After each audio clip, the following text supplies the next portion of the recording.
We are just under 10 weeks from electing a new president of the United States. The new president will have much to deal with right away, including national defense, tax policy, and workforce issues. According to Tevi Troy, my colleague here at the Bipartisan Policy Center and the author of the just released book, The Power and the Money, the new president will also have to decide early on how to interact with the titans of industry. Welcome to the Bipartisan Policy Center, and thank you for joining us for this morning's event. I am Matthew Weil, Executive Director of the BPC Democracy Program.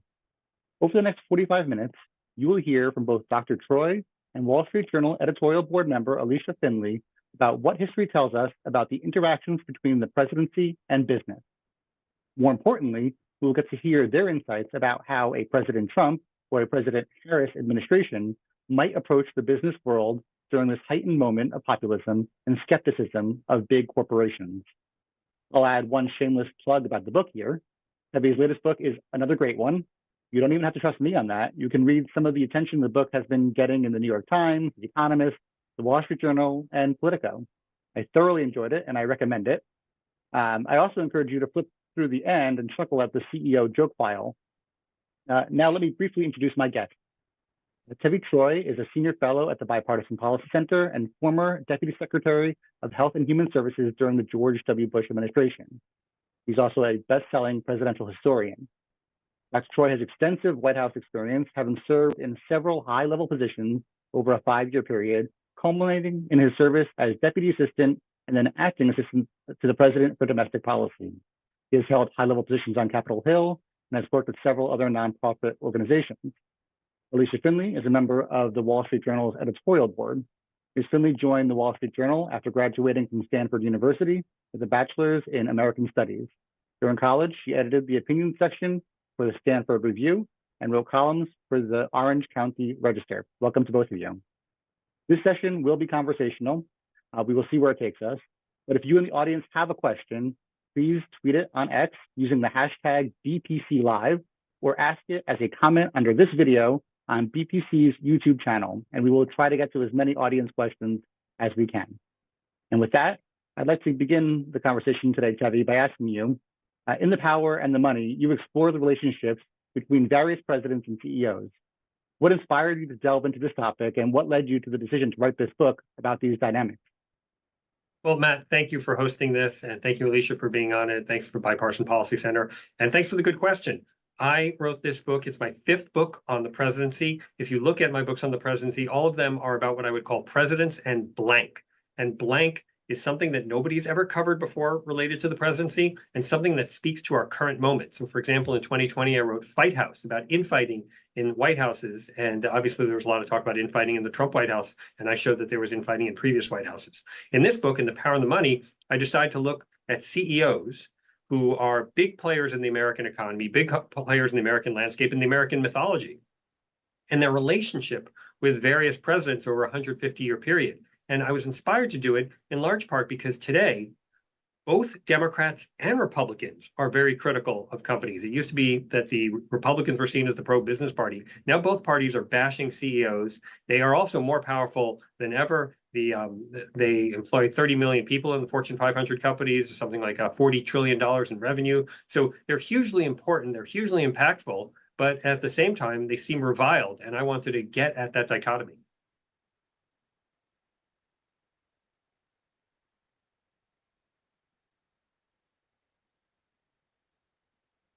Would interact with CEOs.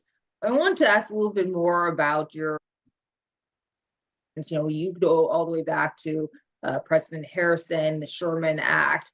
And one of the lessons that you could be gleaned from the book is how much power the government has and wields over corporations through federal regulations. And I want to ask, how has that changed over time? And how did we get to where we are, where a lot of CEOs are, one, either afraid to speak out about something, or unlike Henry Ford, who wore his opinions on his sleeve, or on the other hand, appear very self-interested and almost appear like lobbyists? Yeah, I'm so glad you asked that. I'm also so glad that you joined today because your column really gets to the intersection of business and politics. And I always enjoy reading it in the Journal on Mondays. And I was so excited to have you join us. the book does talk about that period in the 1870s when you had the rise of financial empires like JP Morgan, and then you had the oil empire with John D. Rockefeller. And I talk about that, I call it the blank slate, a period when there were no government regulations, no government regulatory apparatuses that could rein in corporations. And we saw abuses, there's no doubt about it. John D. Rockefeller had very sharp elbow tactics, monopolistic tactics, but at the same time, he built this very important industry that helped fuel the American economy. The reason they called the company Standard Oil is because he established a standard for what oil products should be. Before that, they were unreliable, they were combustible, they were dangerous. And so he was doing his own form of regulation, but from the business side, not necessarily from the government side. And then over time, I talk about how government leaders started to notice what was happening with these people. I think they're called robber barons. I think it's a bit of a misnomer. It's not exactly a fair designation because I think that means they're just straight out villains. I think the portrait of them should be more mixed. There's ups and there's downs. There's positives and negatives. But the government leaders started to criticize these people, and then we started to see the development, especially in the progressive era, of regulations and legislation and regulatory apparatuses that could rein them in. And I think that is the key part of the story of The Power of the Money, how that regulatory state has evolved over 150 years. What do you think really drove this opposition or the criticism from the leaders like Teddy Roosevelt, Wilson, and in the progressive era? Was it the yellow journalism? Was it just kind of a populist upswell? You had William Jennings Bryan at that time really trying to attack and attack companies. I mean, later on you had FDR, but what was actually driving this anti-corporation mood at the time? Yeah, I think with Roosevelt, it was particularly a combination of you had this criticism because of a lot of the tactics that the companies engaged in, the monopolistic tactics, and there were definitely people who were driven out of business by John D. Rockefeller. But at the same time, you also had mechanisms, the ability for government to do something about it. So I mentioned in the book, In the Power of the Money, that you had Ulysses S. Grant, when he was president, he criticizes the trusts, but he can't do anything about it. There's no regulatory apparatus, there's no regulatory language. And so he just criticizes them but doesn't do anything. When Roosevelt comes, suddenly you have the Antitrust Act. He puts forward the Bureau of Corporations, and suddenly the government can do something about your company. And Roosevelt was a very strong believer in activist government and wanted to use the mechanisms of the government to attain his progressive ends. So I think it's a combination of having the capacity, but also having this critical mass. A lot of people who were unhappy with the corporations. I talk in the book about Ida Tarbell and her expose of Rockefeller and his business practices. Interestingly, her expose comes out after Rockefeller is actually retired. And Roosevelt's attacks on Rockefeller comes out after Rockefeller's retired, but no matter, he is a target, he's a villain, and he is a perfect perfect target for establishing the attack on Standard Oil that led eventually to its breakup. Do you see any parallels between Rockefeller and other leaders or other corporate monopolists back in the 1800s, early 1900s, and those who are vilified today as corporate monopolists, Apple, Tim Cook, Mark Zuckerberg? Do you see any parallels between those eras and ours now? Oh, absolutely. And I think it's a great question. I think that Rockefeller, in some ways, I start with him because he is the paradigm. And you have multiple CEOs where you can see echoes of Rockefeller. So Lou Wasserman, who's one of my favorite characters in the book, is a Hollywood mogul. He also thinks he can ignore government, that government really has nothing to do with him. He eschews opportunities to get involved in Hollywood fundraising for a long time. But then he wants to, from his perch as head of an agency, he wants to buy a studio. And suddenly John F. Kennedy's Justice Department, headed by Robert F. Kennedy, Kennedy's brother, comes after him. And suddenly Wasserman wakes up and says, hey, I need to be involved in this government stuff. And he goes hard in. He gets much more involved in government than Rockefeller ever did. He befriends multiple presidents, and he finds that it actually has regulatory and business advantages for his company to do so. So yeah, I think the Rockefeller model is something that continues throughout the book. We see it in Hollywood. We see it with big tech, with Bill Gates. There are parallels. And then you see it, as you say, with some of the CEOs of today. Do you think it's possible to ignore Washington? And Steve Jobs, to some extent, did. Or do you think that a CEO has to play an active role in some way or another? I'm glad you mentioned Steve Jobs because he does largely ignore government and is largely successful. But I think he is a rara avis. I mean, he's the exception to all these other people who found that they do have to get involved in government.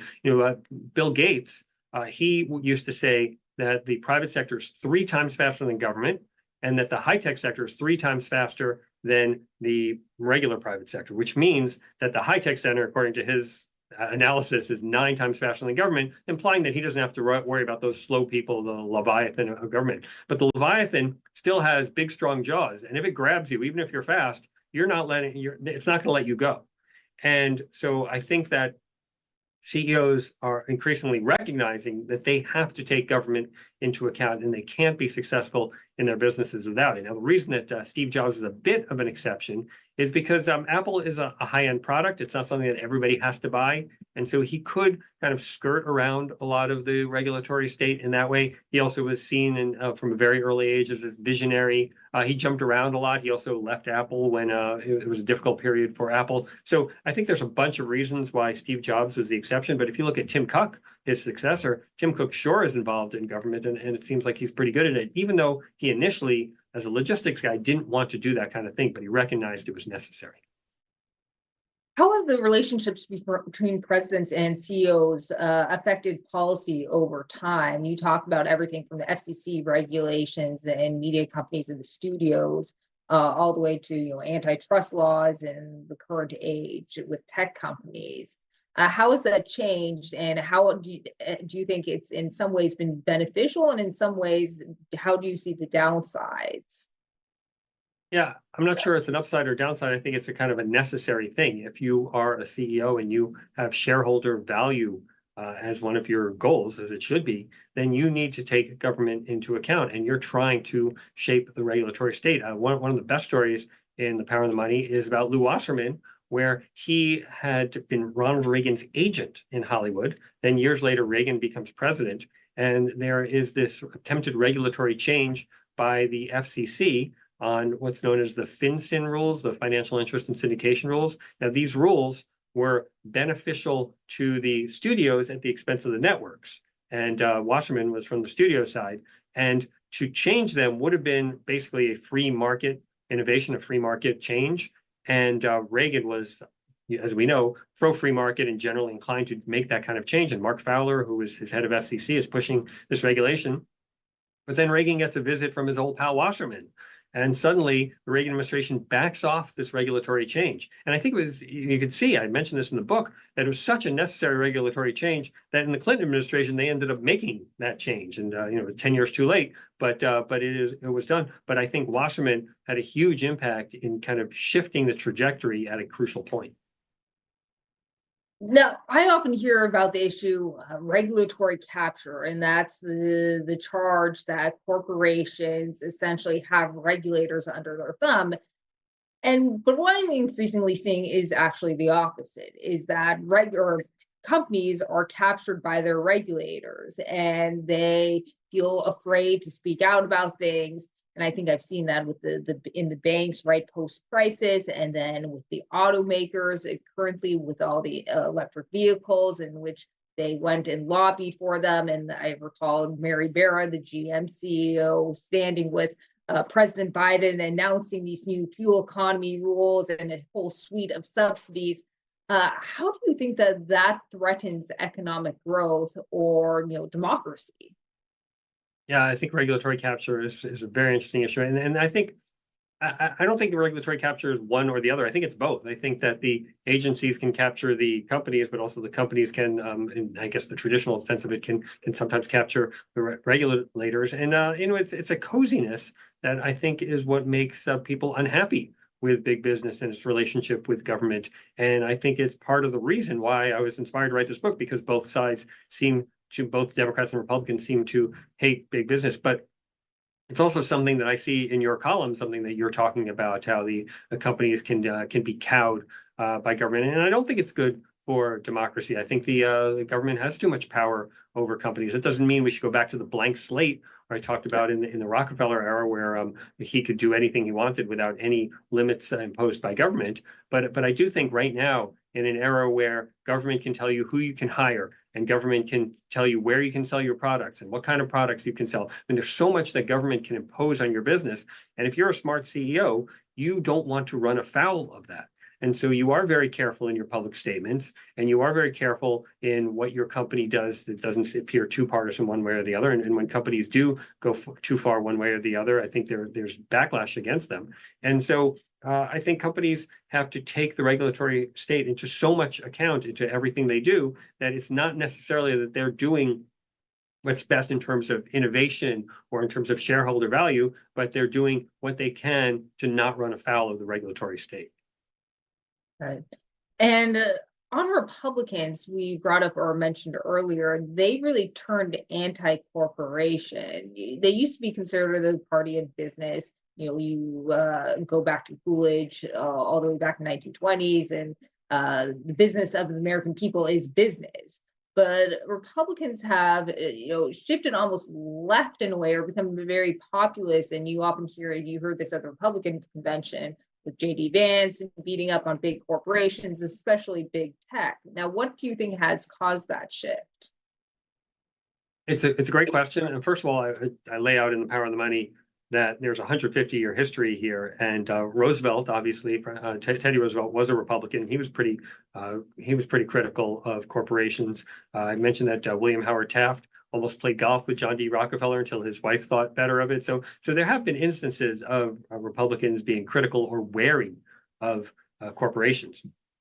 But I think you're right, Allysia, that now is a particularly sharp moment where there are a lot of Republican critics of corporations, including the Republican vice presidential pick, J.D. Vance. And I do think it's a new era. And I think there's a couple of things. One is the wokeness of some corporations. You've got this whole get woke, go broke thing that companies are adopting a lot of very liberal policies in the realm of, let's say, DEI or environmental ESG type approaches. So I think that alienates Republicans. I think that the kind of power that big tech has over our lives is part of it. I also think that a lot of these CEOs today are more aligned with Democrats just educationally and culturally. It used to be that if you were a college-educated person, when I was in the Bush White House, that was your kind of our meat and potatoes, our bread and butter voter.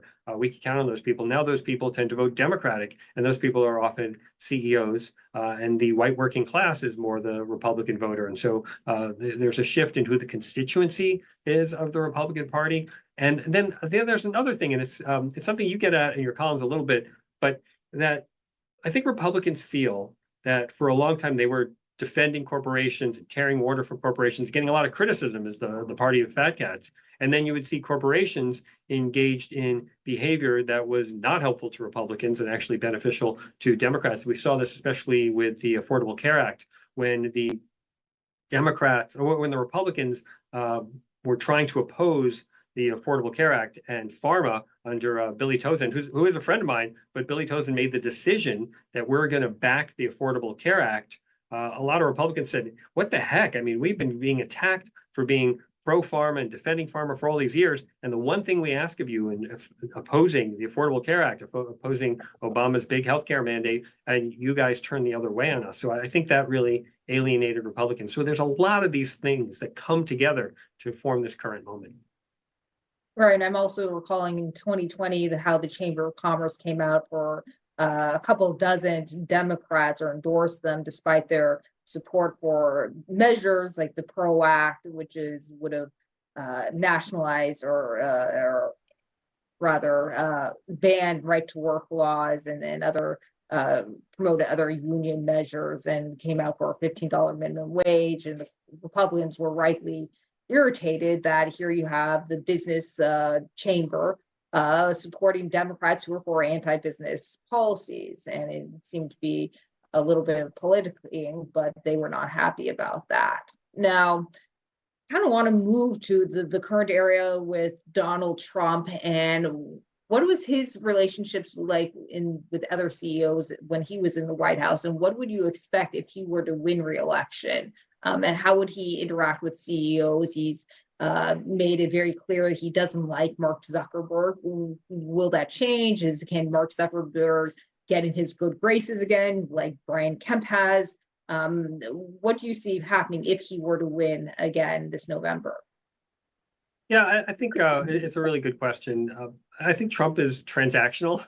I don't think he has permanent hatreds. I think he's willing to shift. And so if Mark Zuckerberg or Jamie Dimon, or whoever came and was sufficiently praiseworthy of Trump and Trump were president, I think the whatever anger was there would be diminished. So I think that's part of it. But I thought the Trump administration was really interesting. I talk a lot about it in The Power of the Money, because initially you just had this horror from a lot of CEOs, from a lot of big tech companies. You know, we can't even acknowledge the Trump administration. We can't deal with the Trump administration. And there were some CEOs who said, hey, this guy's president.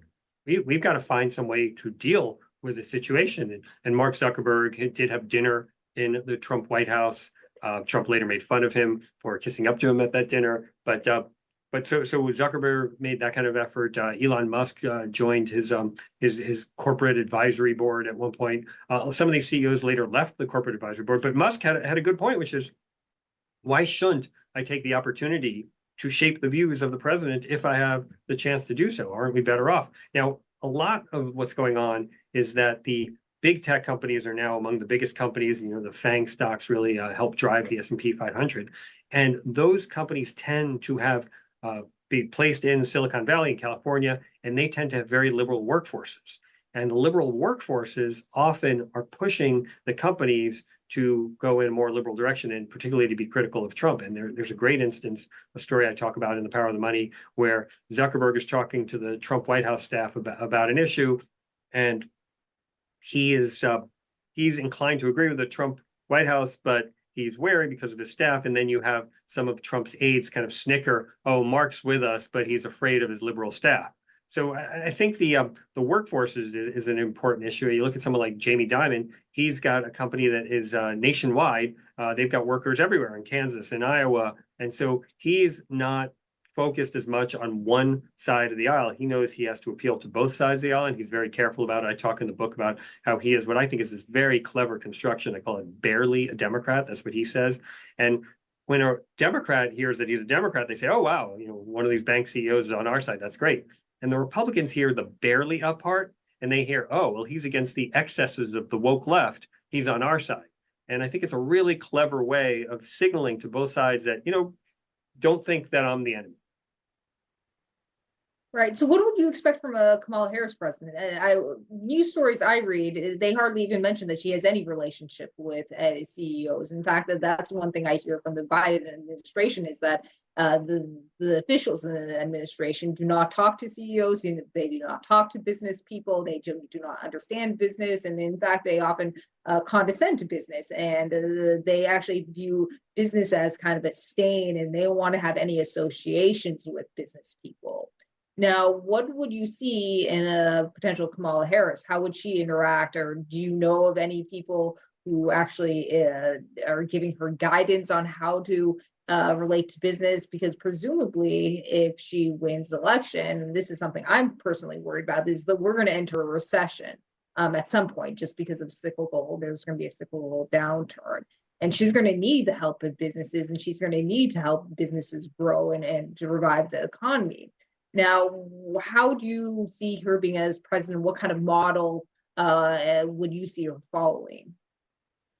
Well, that's a really good question. And in The Power of the Money, I do talk about a number of instances of CEOs who try to help the president when there are economic troubles, including J.P. Morgan in both the panics of 1893 and 1907. And John D. Rockefeller tried to help prop up the stock market before the Great Depression. Didn't exactly work, but he was trying. Henry Ford works with Roosevelt on building armaments for World War II. So sometimes you do have these CEOs who see national moments of national importance and do try to be helpful to the country as a whole, looking for their patriotic duty, not just their business duties.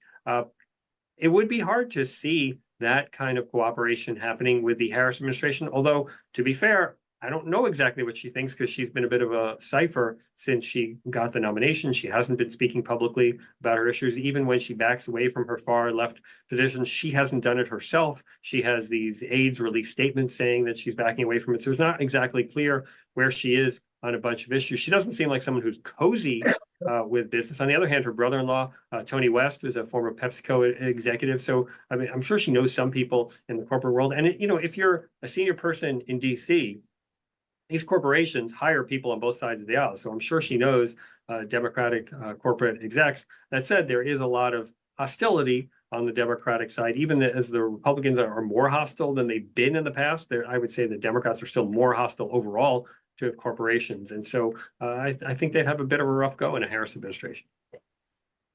You mentioned in your book their guide and how CEOs should interact with presidents effectively, and you summarize several models of engagement that various CEOs have demonstrated over time in their relationships with their presidents. Which model do you think has been the most effective, and which do you think has been the least?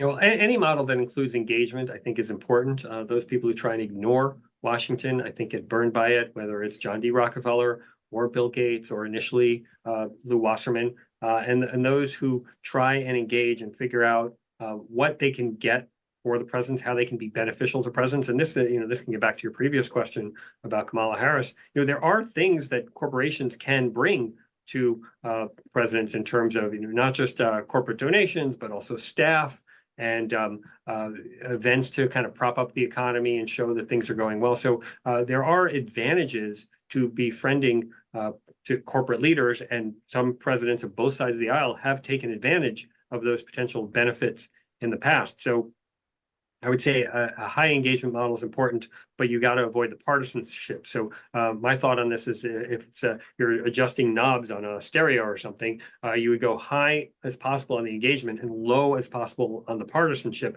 to the extent that you can manage the two of those in that way.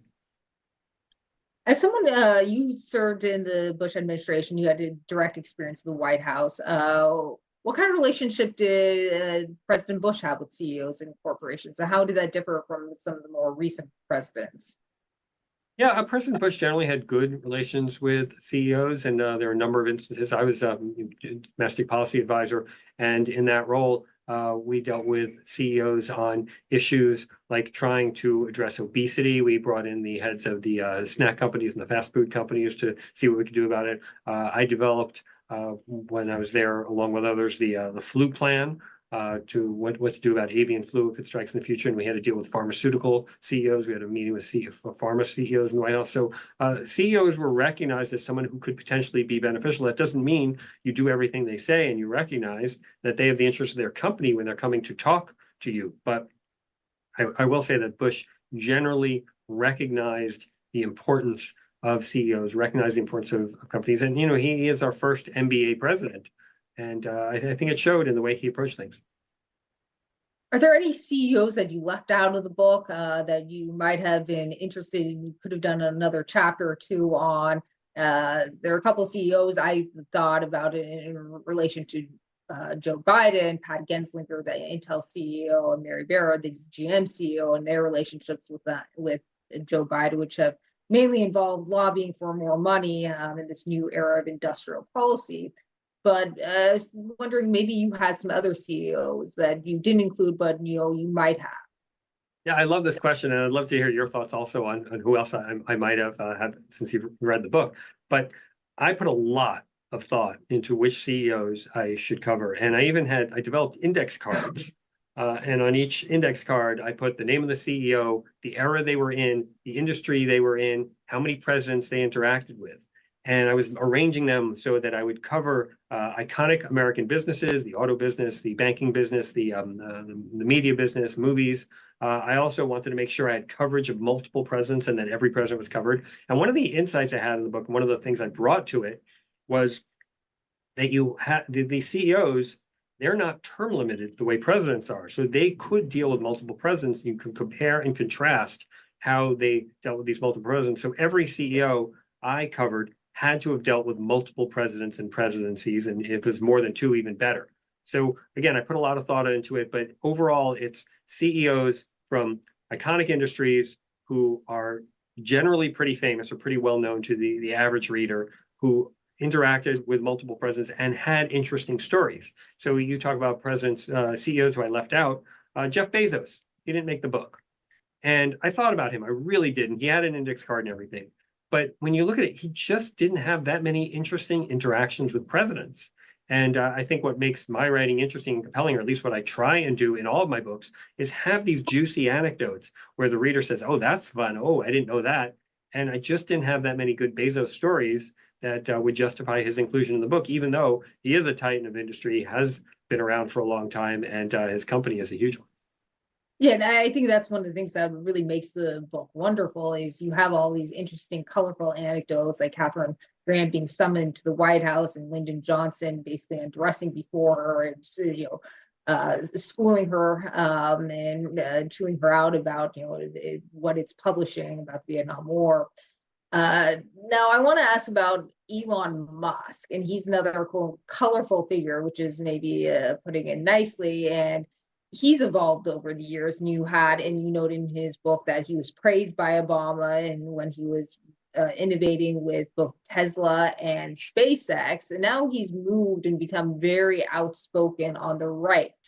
And what does that bode for his business interests? And again, there are many of them. He has Tesla, he has SpaceX, he has Boring, he has a Neuralink.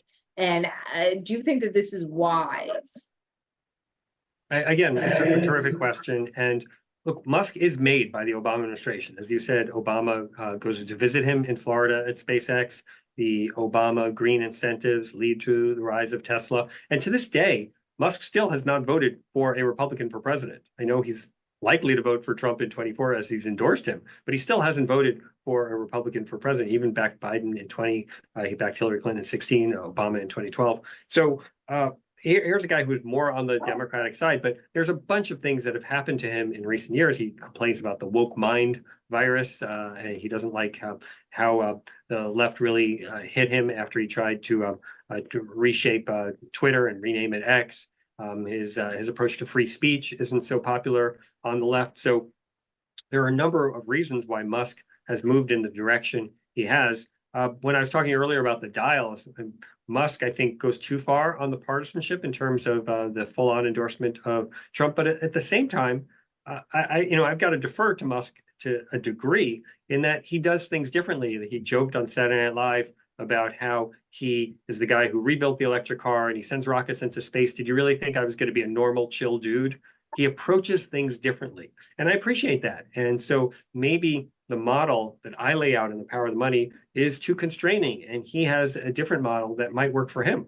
I would say it's a risky bet that he has placed on Trump, not only because if the Harris administration comes in, Musk could be a victim of selective enforcement where multiple agencies could go after him. And you guys at the Journal wrote an excellent editorial that I cite in the book about all the regulatory actions that the Biden administration has initiated against Musk. And you had this brilliant line in there, maybe you even wrote the line, about how we doubt that there was a memo from on high saying go after Musk, but the signal to the regulators could not have been any clearer from how unhappy the senior leaders of the Democratic Party and the Biden administration are unhappy with Musk. So that's a potential danger. Another potential danger, and this has parallels to the Henry Luce story in the book. Henry Luce backed Eisenhower with full force, including the writings of Time magazine, including sending aides to work for Eisenhower. And it backfired against him. Yes, he got the president he wanted, and he had some good relations with the White House. His wife got an ambassadorship. But at the same time, Time magazine's reputation suffered as a result. It was seen as a magazine that was too far in the tank for Eisenhower. There was even a joke that would go around that Time magazine is bipartisan. Half the time it praises the Republicans, and the other half it bashes the Democrats. And so there was this perception that Time had kind of lost its even-handedness, and that was one of its strengths. And so if you lose the benefit of your product, the one that gives you your influence and gives you your cash flow, then it could potentially harm your company and harm your ability to be effective in Washington. One thing I found that was interesting about that anecdote also about Luce, and you mentioned earlier in the book on going back to the 1930s, that he had actually very difficult time controlling his staff, and the writers actually were much more liberal. And you're seeing that actually in some newsrooms where you have unrest, and actually a lot of corporations where the workers and the employees are much more liberal than the leaders. And how do CEOs go about managing that dynamic? Because when you have employees speaking out for a cause and is essentially purporting to speak for a company, that can also alienate uh, the political classes or a president. So how do CEOs go about managing their workforces in this hyper-partisan era?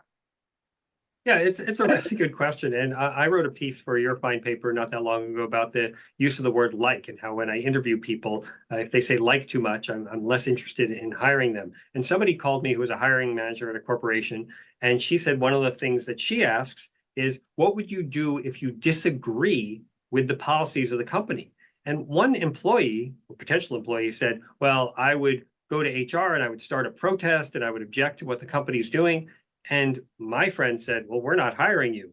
But other people in the company said, yes, this is the kind of person we want to hire. So the corporations have to think about who they're bringing in. If they want to bring in people who want to tear down their business, maybe those aren't the best people to be bringing in. I think they need to be, just need to be thoughtful about who their workforce is. And they need to make clear that you don't work for yourself when you're working for a company. You're putting yourself under the company and you're working for the company. And I think some CEOs, some hiring departments don't necessarily recognize that. And I think that could shape how the CEOs can deal with Washington. It could put on a pair of handcuffs that could make it harder for a CEO to have full maneuverability and room to do the things that he or she needs to do to bring about the maximum shareholder value. You mentioned earlier that CEOs tend to lean more democratic on cultural issues, and that has influenced who they support in elections. Now, why do you think that the cultural issues have as much importance, or even more importance, than kind of fiscal or economic issues? And is that changing? Yeah, I think there's three things that a CEO is looking at when they're dealing with the government and they want to figure out which party is better for them. Number one is the rhetoric. Are we being bashed? Number two, what are the policies? Are the policies hurting our company? And number three is, do I have cultural alignment? Now, it used to be, as I said, the Republicans were the party of business. And so given that, you would have a situation where the CEO said, well, the Democrats bash us more and the Democrats have worse policies for us, so I'm going to stick with the Republicans. But now, if you have Republicans bash and you have Republicans putting forward policies or supporting Lena Khan at the FTC and trying to break up companies, then the CEOs look at a different equation. They say, well, at least culturally, I'm more aligned with these Democrats and I'm going to go more in that direction. But I think that has shaped the situation more than anything else. So overall, for readers of the book, what do you think should be their main takeaway concerning the president-CEO relationships? I think the number one takeaway of the book is the way that big business and big government in 1870 had very little impact on the average American's life. You could live your whole life without having to deal with a big corporation. They didn't really exist in 1870. And you really had rarely any interaction with the federal government except when the mail came. But over time, these companies have developed products, and many of them are great products. I mean, I've got an iPhone in my pocket, and we're dealing with computer screens that are built by big companies, and so many things in our lives are built by these big companies, and I'm grateful and I appreciate them. But they have much more of an impact on our lives than they did 150 years ago. At the same time, government, in part in reaction to the big companies, has become more and more intrusive and bigger, and has a much bigger regulatory footprint and has more of an impact on our day-to-day lives. Government regulates and subsidizes education, regulates and subsidizes food, regulates and subsidizes the roads we drive on. So both these entities are enmeshed and also more influential in our lives. And I think it's something we as citizens should think about. I guess one last question in this, you don't cover this in the book, but other countries and how their leaders interact with CEOs and executives. I'm in particular thinking about China here and their crackdown on some companies and detention of business executives. And when Alibaba's CEO, Jack Ma, spoke out, the Chinese government definitely took the screws to his companies. And what lessons are there from abroad for presidents here? Well, sure. I mean, if you look at authoritarian countries, they're very different in that the companies are not free agents. The companies are controlled by the state. This is particularly the case in China, but it was also the case in the old Soviet Union. And I think China has more effective companies than the Soviet Union did. And those companies in the Soviet Union were just completely government run and completely ineffective.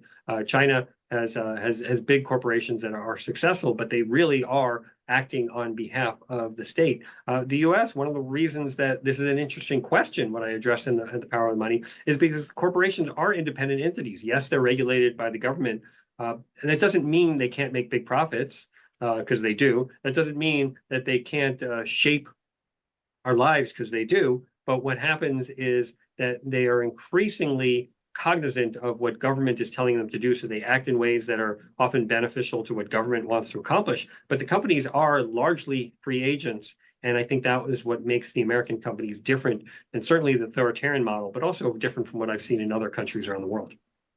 Right. I guess we have one time for maybe one question from the audience. Corporate CEOs who take positions in presidential administrations don't always fare well. One thinks of Rex Tillerson and Donald Trump, and earlier in Robert McNamara. How would you explain that? Yeah, I think Jack Welch, who I talk about in The Power of the Money, was wise to turn down multiple offers from multiple presidents to take positions in government, because a CEO in government is just a different skill set. So first of all, they don't have absolute authority. They have to report to the president. So even if they're senior, they run a big cabinet department, they're still aides in a sense. And so that is one thing. The other thing is the confirmation process is something that is increasingly problematic. So you look at something like Andy Puzder, who writes good columns for you guys at the Journal. He tried to enter government as Secretary of Labor, and there are things that came out in his background check that would not have come out if he had not pursued a government position. They weren't illegal, but there are things that are embarrassing that came out because of that process. And I think a CEO needs to think real carefully before they try and go into government, because they'll have limited power. They could potentially be embarrassed, and they may not even accomplish what they want to accomplish in government. Right. Well, So, thanks Tevi, so much. Tevi, can I ask you one last question? Please. I mean, what's the main takeaway from the book? How should presidents, in your opinion, interact with CEOs? Well, I think presidents can potentially get a lot of benefit from CEOs. They can help prop up the economy. They can make the president look good. They can provide staff and cash and lay out all the things that presidents can get from CEOs. But at the same time, presidents have to be a little wary because these CEOs are not popular. I go back to 1880 when James A. Garfield was warned against getting too close to Rockefeller. He didn't even know how to pronounce the guy's name. So presidents can get a lot from CEOs, but they also have to do it quite carefully so that they don't suffer political detriment. Well, thank you, Tevi. Again, everyone who's listening should be buying the book. Thank you, Allysia, for participating with us today.